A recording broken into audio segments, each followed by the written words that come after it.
सबसे पहले तो आपके गांव के इस स्कूल के प्रांगण में आप सब जुटे हैं। मुझे मेरी बात कहने का, आपसे मिलने का, परिचय करने का अवसर दे रहे हैं, उसके लिए आपका तहे दिल से धन्यवाद कर रहे हैं, शुक्रिया अदा कर रहे हैं। देखिए, हमारा नाम है प्रशांत किशोर। हाँ, हम नेता ना हैं, हम विधायक मंत्री हैं नहीं, हम तो मुखिया सरपंच भी नहीं हैं। बिहार के एक साधारण परिवार के लड़के हैं। ऊपर वाले की कृपा रही है, माता पिता का आशीर्वाद रहा है, जीवन में कुछ हासिल करने का अवसर मिला है। लेकिन 2021 में हमने ये संकल्प लिया है कि अब जीवन में किसी दल और नेता के साथ काम नहीं करेंगे। जो काम हम करते थे वो काम हमने छोड़ दिया। अब रउआ पूछब ये भाई इतना रउआ काम काहे छोड़ देनी? जिस काम को करके इतना नाम कमाए हैं, मीडिया वाले लोग बताएंगे कि सैकड़ों करोड़ रुपया हमको मिलता है उस काम को करने के लिए। तो इतना पैसा, इतना नाम छोड़कर बिहार में गांव गांव क्यों घूम रहे हैं? बिहार में गांव गांव इसलिए घूम रहे हैं कि उस काम को करते हुए ये अनुभव किया, बड़े बड़े दलों के साथ, नेताओं के साथ बहुत करीब से काम करके ये देखा कि दलों के जीतने से, नेताओं के जीतने से जनता का जिंदगी नहीं बदलता है। तो वह बिहार के देख ली, पिछले 50 साल में जितने दल को आपने चुना, जितने नेता को आपने बैठाया, सब ने जो काम किया है या करने का दावा कर रहा है, उसको अगर आप और हम सही मान लें, कोई बहस के बात नहीं खे। ठीक बा भाई, कांग्रेस जौन कैलस तौन कैलस, लालू जी के राज में सामाजिक न्याय हो गई, नीतीश जी भाजपा के राज में कुछ विकासो हो गई। तो जिसने जो किया या करने का दावा करता है उसको आप सही भी मान लीजिए, तो भी आज इस बात से कोई इनकार नहीं कर सकता है कि बिहार देश का सबसे गरीब, सबसे पिछड़ा, सबसे ज्यादा अशिक्षित, बेरोजगारी और भ्रष्टाचार वाला राज्य है। ऐसे तो कोई इनकार ना कर सके। तो जो सामान्य आदमी बा वो कह बता दी रउआ के कि भाई जौना रास्ता पर हमनी के 50 वर्ष से चलत नहीं जा, ए रास्ता पर आगे भी 50 वर्ष अगर चलत रहल जाई तबो कोनो बिहार की स्थिति बदले वाला नहीं है। जिस गरीबी के कुचक्र में आप फंसे हुए हैं, जिस बदहाली में आप और आपके बच्चे जी रहे हैं, ये सुधरने वाला नहीं है। किसी एक नेता के आने से, किसी एक दल के आने से नहीं सुधरने वाला है। अगर कोनो नेता दल के आवे से सुधरे के रही तो आज 50 वर्ष में कोई सुधार ना दी। तो आप पहले समझिए इतनी गरीबी बिहार में है क्यों? आखिर गरीब आदमी ऊपर बढ़ क्यों नहीं पा रहा है? अभी जेकरे से पूछो तरुआ में कोई बताई कि आज के सरकार काम नहीं करत, कोई कही भ्रष्टाचार बहुत वजह से नहीं बढ़ पावत, कोई कही कि लालू जी के जमाना में बहुत पीछे चल गई, नहीं जाए ऐसे नहीं के सुधरत। ऐसी बात नहीं है। 1965 के बाद से लगातार बिहार दूसरे राज्यों के मुकाबले पिछड़ रहा है और हम लोग कभी 50 के दशक में देश में सबसे अच्छे राज्य में बिहार की गणना होती थी। आज हम लोग देश के सबसे गरीब और पिछड़े राज्य हैं। तो आखिर ये दुर्दशा हमने के भइल काहे बा? देखिए, एकरा पीछे मूल में जो वजह है कि गरीबी से निकलने के 3 रास्ते दुनिया भर में जो हैं, वो तीनों रास्ते बिहार में ज्यादातर जनता के लिए बंद हैं। गरीबी से निकलने के 3 ही रास्ते हैं। पहला रास्ता का बा? अगर रउआ घर के लइका कोनो पढ़ लिख जाई, नौकरी पा जाई, तो रउआ गरीबी से निकल सकतानी। दूसरा रास्ता ई बा कि अगर रउआ भी जोन खेती लायक जमीन होके तो खेती किसानी करके रउआ आगे बढ़ सकतानी। जेकरा भी जोन दोनों नहीं के, अगर पैसा होके, पूंजी होके, तो दुकान दौरी व्यापार करके रउआ आगे बढ़ सकतानी। तो रउआ अगर गौर से 2 मिनट देखब, समझे के प्रयास करब, तो बिहार में ये तीनों चीज नहीं के। ज्यादातर लोगों के पास पढ़ने का व्यवस्था ही नहीं है। स्कूल में खिचड़ी बटाता, आ कॉलेज में 3 वर्ष के डिग्री 6 वर्ष में बटा रहल बा। पढ़ाई ना स्कूल में होता ना कॉलेज में होता। तो राउर लड़का जब पढ़ते नहीं खे तो मजदूर ना बनी तो डॉक्टर इंजीनियर और कलेक्टर बनी, उसको तो मजदूर ही बनना है। और दूसरा रास्ता ये है, मान ली कि पढ़ाई के नइखे व्यवस्था, तो खेती करके आदमी आगे बढ़ सकता। तो बिहार में 100 आदमी जो रहतड़न, उनमें 60 आदमी के पास 1 इंच 1 धूर जमीने नहीं है। देश में 100 में 38 आदमी के पास जमीन नहीं है, लेकिन बिहार में समाजवाद के नाम पर राजनीति हुआ है दशकों से। लेकिन यहाँ 100 में 60 आदमी के पास जमीन नहीं है, और 40 आदमी जरा भी जमीन बा, ओकरा में 35 आदमी ऐसा बाड़न जरा भी 2 बीघा से कम जमीन बा।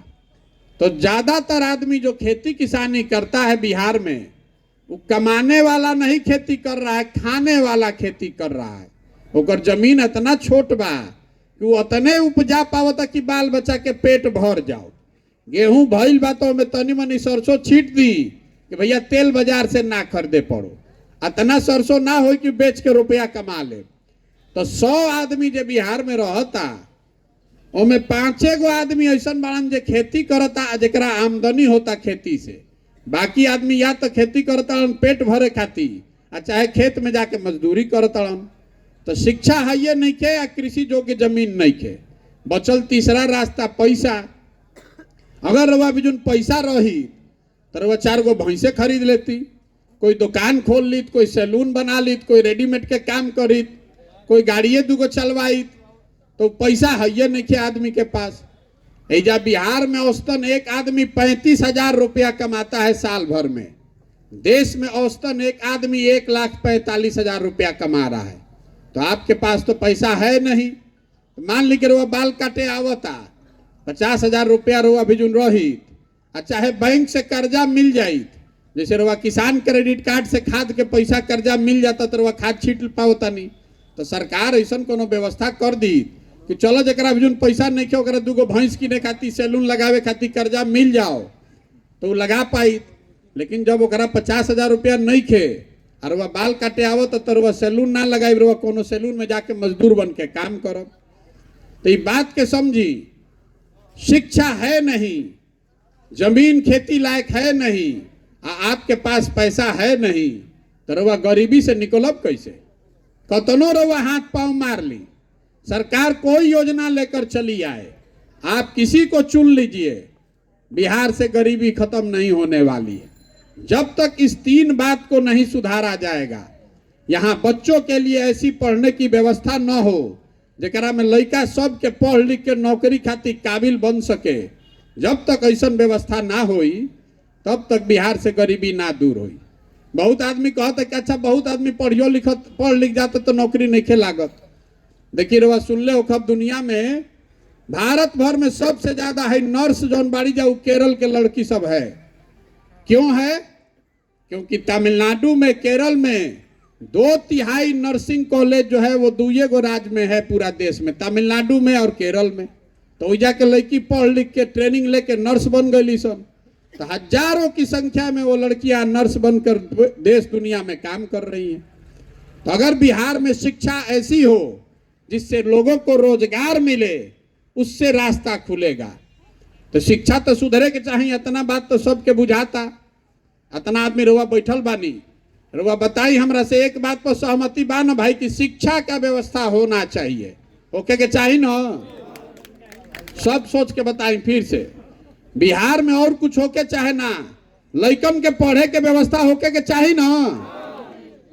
सबे कहता कि होके के चाहिए, इतना तो सबके बुझाता। तो अभी 2 मिनट में रवा के बतावता नहीं कि राउर दुर्दशा काहे बा। रवा अभी कहनी है कि भैया और कुछ होके चाहे ना, बिहार में शिक्षा के व्यवस्था होके के चाहिए। तो तनी अपना लइकन के नाम पर ईमानदारी से दिल पर हाथ रख के बोली कि जीवन में कभी शिक्षा खातिर वोट देले बानी? कोई बा बीरे में देले बा? कोई नहीं खे देले ना। अभी माइक देव तो हर आदमी आधा घंटा भाषण दे दी, ए भैया शिक्षा सुधरे के चाहिए, ए भैया जब तक शिक्षा ना सुधरी तब तक ना बिहार सुधरी। रउआ मालूम बा, लेकिन वोटवा ते पर देते नहीं कि तो सुधरी कैसे रे भाई? यही बिहार के दुर्दशा का मूल कारण है। बिहार के लोग अज्ञानी नहीं हैं, आपको और कुछ आए चाहे नहीं, बिहार के लइकन के राजनीति के खूब समझ बा। जहां 4 गो लइका के बैठा दी, घर में, दलान में, खेत खलिहान में, चौक चौराहा पर, चाय के दुकान पर 4 गो आदमी बैठी हन, तो राजनीति बतियाई। भारत, तमिलनाडु, कर्नाटक, मोदी, राहुल, कंबोडिया, इजराइल सब बतिया दी। सब बात रुआ जानता नहीं कि रुआ कौना कष्ट में जियता नहीं। आपको मालूम है कि बिहार में कितना भ्रष्टाचार है, आपको मालूम है कि यहाँ सड़क नाली गली का हालत खराब है, खेत में पानी नहीं है, लड़कों के पढ़ने की व्यवस्था नहीं है, लड़कों को रोजगार नहीं है। 2000 के धान रुआ 1500 में बेचता नहीं, 277 के यूरिया 500 में खरीदता नहीं। ये सब बात तो रुआ मालूम है, हम रुआ के नया क्या बताई। लेकिन जहिया वोट हो ही रे भाई, वो दिन ये सब बात भुला जाई। बिहार में वोट के दिन तो आदमी के 4 गो बात याद बा। पहला बात, हमार जात का बा, आ के हमारा जात के खड़ा बा, चलो इनका कब के लिए वोट दिया। जिन जात से बच गईलन ओकरा के हिंदू, मुसलमान, भारत, पाकिस्तान, पुलवामा के नाम पर वोट लिया था। काल तक रुआ संकल्प ले ले बानी कि अब की हाली भाजपा के सांसद के वोट ना देवी तो मुंहो निखन देखैले 5 बरिस। आ तले वोट आई हल्ला होई, सब हिंदू एक हो जा मियाँ जी लोग ना जीते के चाही, ओहू से आदमी नहीं मानत। आदमी कहतन क्या रही, छोड़ा ही सब बात, ऊपर देखा, ऊपर मोदी जी के देखा है, नाली गली में जुराइल बड़ा, ऊपर देखा पाकिस्तान हो गई, तू है गांव के बतियावत, चलो जल्दी भाजपा के वोट दो। तो सबे ऊपर देख के दे दिलस वोट मोदी जी के, भाजपा के। जे दोनों से बच जाता तो कहता जाए दी भैया, हमनी के कतनो दिक्कत बा न, तो लालू जी ना लौटे के चाहिए, कुछो हो जाए लालू जी ना आवे के चाहिए। तो चलो भैया, लालू जी के डर से आदमी भाजपा के दे दिलस। आ चौथा, हमनी के मुसलमान भाई लोग बा, ई लोग कहते कि भैया जी ही चाहे मरी, भाजपा के ना वोट दे सकीला जा, भाजपा तो मुसलमान विरोधी पार्टी बा। तो बिहार में बचल के, बिहार में तो भैया 2 गो दल बा, एगो मोदी जी के भाजपा, एगो लालू जी के ललटेन। नीतीश कुमार बेचारे के तो भरोसे नहीं के, कभी ललटेन पकड़ के लटकियन, कभी कमल के फूल पर बैठ के पवरियन। तो मुसलमान कह रहा है कि भाजपा के दे ना सकी तो बचल के ललटेन लौकत, ललटेने के दबावल जाओ वोट। रवा ईमानदारी से बताई, ये 4 चीज पर ना वोट पड़ता भैया। तो काहे कि हमनी के दिमाग खराब करता नहीं जा, माथा पीटता नहीं जा। अरे जब रउआ जानता नहीं, हम जानता नहीं, तो बिहार के सब नेतो जानता कि बिहार के जनता कतनो बतिया ले, कतनो गाना गा ले, हंस के गा के गरिया के रउआ वोटवा देवे यही 4 चीज पर। तो जानिए रहल बा कि जब यही 4 चीज पर वोट पड़ी तो काम करे के जरूरत का बा। यही बिहार के दुर्दशा का मूल कारण है। यहाँ का जो जनप्रतिनिधि है उसको हारने का, काम के आधार पर हारने का डरे खत्म हो गया है। एमपी सांसद महोदय के यहाँ लोग जाता, हम रोड पर चलता नहीं, कहता आदमी कि एमपी से जाता नहीं जा, सांसद से कहे कोनो काम के तो कैलस तो तनी हमनी के दबाव देता नहीं जा, तो कहते कि हमरा के वोट देले रहो, मोदी जी के न देले रहो, जा मत दियो, जा मोदी जी के वोट मत दियो। जानते बा कि रहो जाके फिर मोदी जी के देबे करब, तो ओकरा डर का बा। यही वजह है बिहार के दुर्दशा का। तो आदमी को हम ये पदयात्रा जो कर रहे हैं, ये दल बनाकर वोट मांगने का अभियान नहीं है। आपसे वोट नहीं मांग रहे, गांवे गांवे जाता नहीं, हाथ जोड़ता नहीं लोग के कि अरे भाई, अगर रउआ आपन और आपन लइका के चिंता ना करो तो कोई दल, कोई नेता, कोई विचारधारा आपकी चिंता नहीं करेगा। लिख कर रखिए, अपने अनुभव के आधार पर बता रहे। कोई आपका चिंता काहे करेगा भाई? जब रउआ अपन लइका के चिंते नहीं खे तो हमरा और लइका के चिंता करे आई। रउआ तो जुराइल बानी जात में, धर्म में। आपका लड़का जा रहा है पढ़ने तो पढ़त नहीं खे, पिलुआ वाला खिचड़ी खा के आवता, रउआ ओकर चिंता नहीं खे। राउर लइका बीए में करके घर में बेरोजगार बैठल बा, रउआ ओकर चिंता नहीं खे। रउआ तो मोदी जी के अमेरिका में कैसे स्वागत होता आज तक पर देख के ही प्रफुल्लित बानी कि वाह, बहुत बढ़िया, देश के नाम हो रहल बा। राउर लइका घर में बेरोजगार बैठल बा, नहीं खे लौकत। तो ये सुधारिए, ये सुधारने के लिए लोगों को कहने आए हैं। तो आदमी कहते कि भैया ये सब बात हमनी के बुझाता, हमनी के विकल्प न ना रहे, रउआ दल बनाई, हमनी के रउआ संगे चलल जाई। तो हम बिहार के आदमी के दूरे से पहले ही से प्रणाम करतानी, जे कहेला कि ए भैया आगे आगे चली, रउआ संगे बानी तन मन धन से। तो हम जान गए कि ये आदमी कहीं नहीं खन। अरे जो समाज में आदमी अपने बच्चों के साथ नहीं है, आप हमारे साथ क्या खड़ा होइएगा? इतना हम बुर्बक दिख रहे हैं? आप तो अपने बच्चे के साथ नहीं खड़े। आपको जाति का, धर्म का इतना नशा दिमाग में हो गया है, नस में घुस गया है कि आपको अपने बच्चों की तकलीफ, अपने बच्चों का भविष्य नहीं दिख रहा है।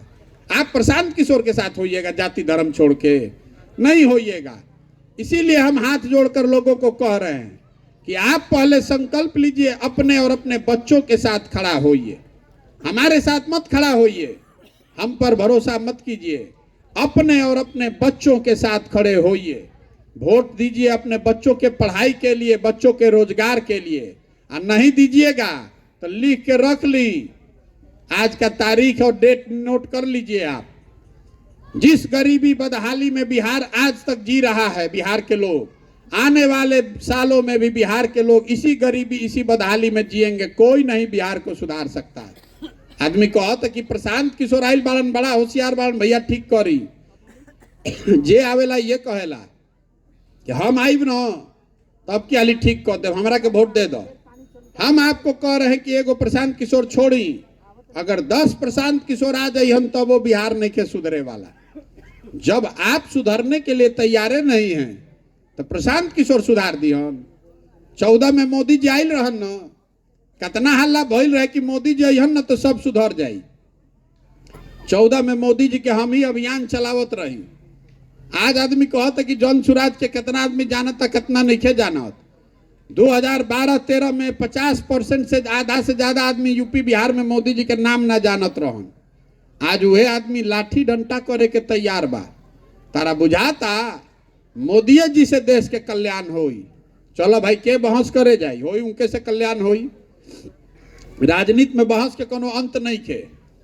देखिए मोदी जी के आवे से बिहार के कल्याण भइल कि ना, बिहार के भला भइल कि ना, बिहार के लइकन के रोजगार मिलल कि ना, ये सब बात छोड़ दी। लेकिन जितना आदमी एजा भाजपा के वोटर बानी जा, रउआ सभे वोट मोदी जी के वोट देले बा। रउआ के खुला चुनौती देके जातनी। 9 बरस में मोदी जी 9 बरस से प्रधानमंत्री हैं।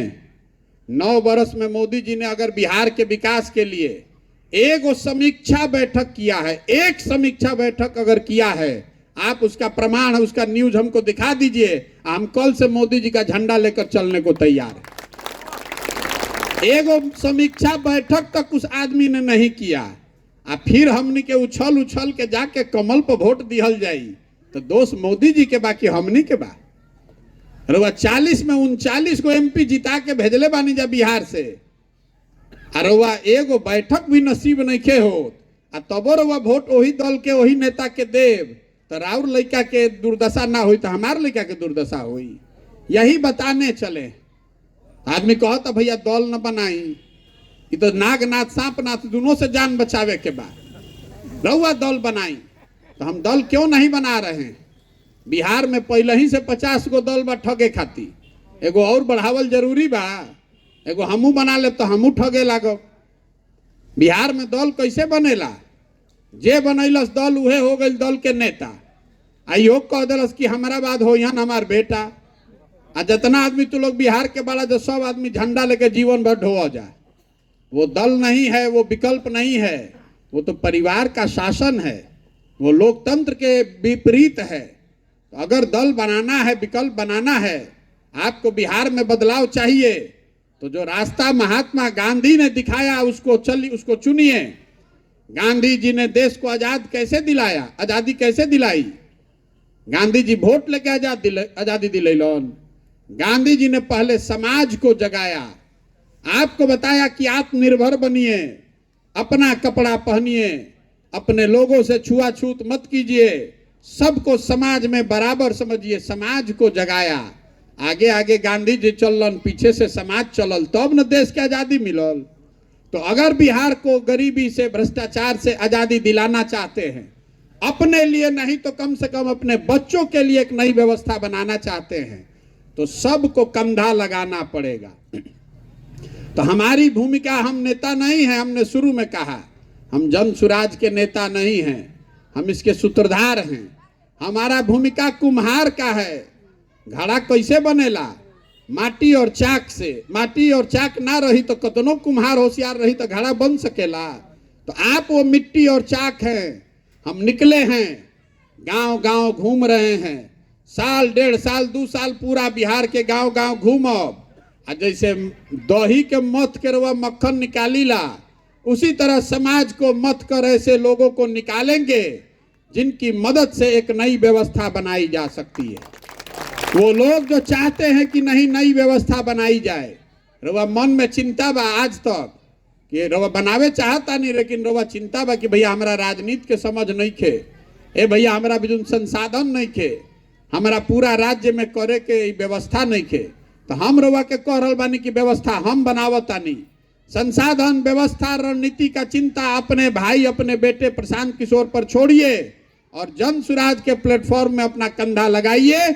और जिसको भी समाज चुनेगा, जे करे के समाज अपना बीच से चुनी, गरीब हो, अमीर हो, अगड़ा हो, पिछड़ा हो, हिंदू हो, मुसलमान हो, जे करे के समाज चुनी, उसी के पीछे जन सुराज की पूरी ताकत, शक्ति, पैसा, बुद्धि सब लगाया जाएगा और आपके सहयोग से उसको जिता कर लाया जाएगा।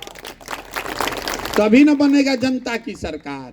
अगर बिहार को सुधारना है तो आपको, हमको हजारों अच्छे लोगों को वार्ड सदस्य चुनना होगा। हम लोग को अच्छे हजारों लोगों को मुखिया बनाना होगा। खाली मुख्यमंत्री बदले से बिहार ना बदली, पूरा व्यवस्था में घुन लाग गई बा, नीचे से लेके ऊपर तक सबको बदलना होगा। तो ये अगर बदलना है तो ये प्रयास करना पड़ेगा ना भाई। गाँव गाँव जाके 1,60,000 जनप्रतिनिधि चुनकर आता है, कितना आदमी के बैठ कर वह पटना में चुनब, इसीलिए गांव गांव चल रहे हैं। तो आप बताइए कि प्रयास होना चाहिए कि नहीं होना चाहिए? बोली भाई कि प्रयास होके चाहिए कि ना होके चाहिए?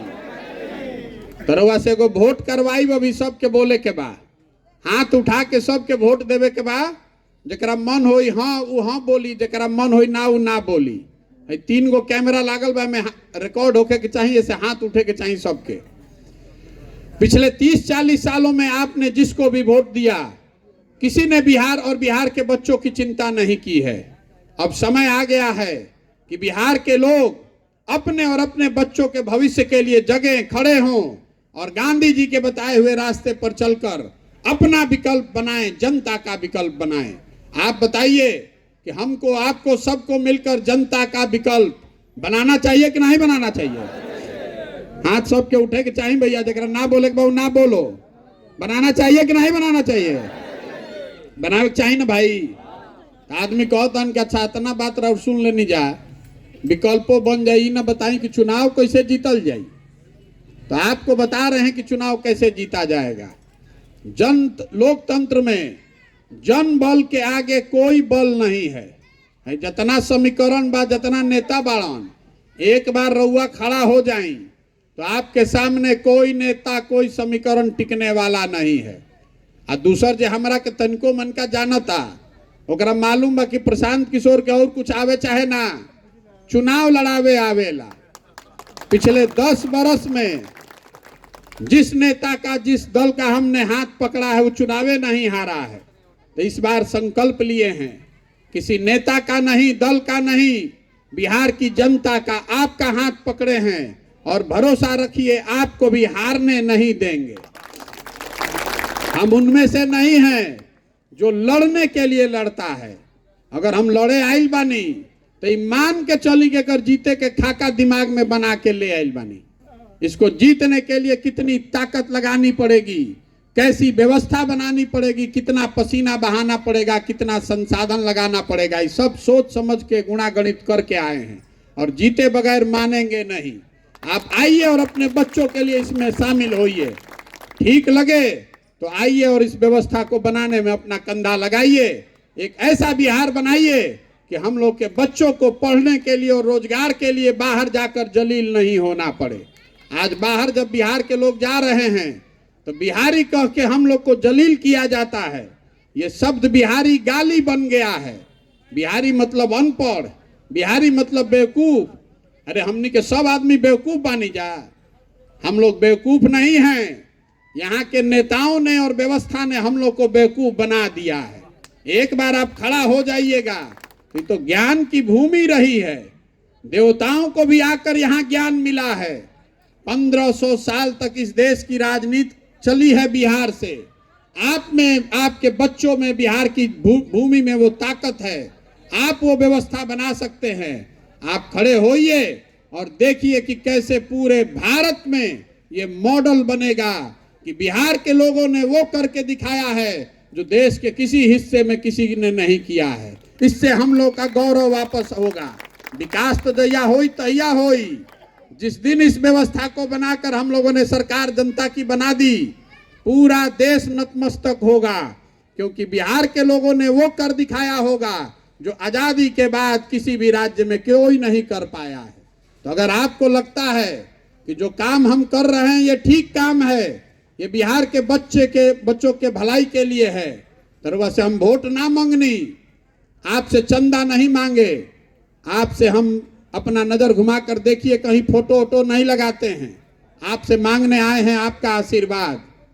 ये टेढ़ा काम है, ये फर्श पर जमी हुई काई को छोड़ाने जैसा है। ये गांधी मैदान में रैली करके ना होई। बहुत आदमी हमरा कहता कि भैया एगो बड़ा सभा करके एक जगह बताई। उसको हम बता रहे हैं कि भैया जब फर्श पर काई जमल बा, उस पर दौड़ने जाइएगा तो गिर जाइएगा, हाथ पैर टूट जाएगा। काई लागल बा तो बैठ के ईंटा से ओकरा के रगड़ रगड़ के छोड़ावे के पड़ी। तो गाँवे गाँवे वही काई छोड़ाने के लिए निकले हैं। तो अगर आपको लगता है कि काम ठीक है तो एक बार हाथ उठाकर आशीर्वाद दीजिए।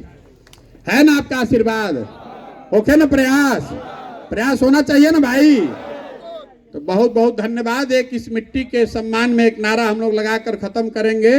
मैं बोलूंगा जय बिहार, आपको बोलना है जय जय बिहार। जय बिहार। छपरा जिला के आदमी के दम होतने बा। हमार घर बस आबाद, हमने के आरा बलिया छपरा आदमी के बड़ा दम बा। ऐजा आवाजे नहीं खेरवा निकलो।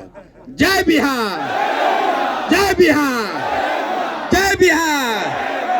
बहुत बहुत धन्यवाद। तो जरा मन होके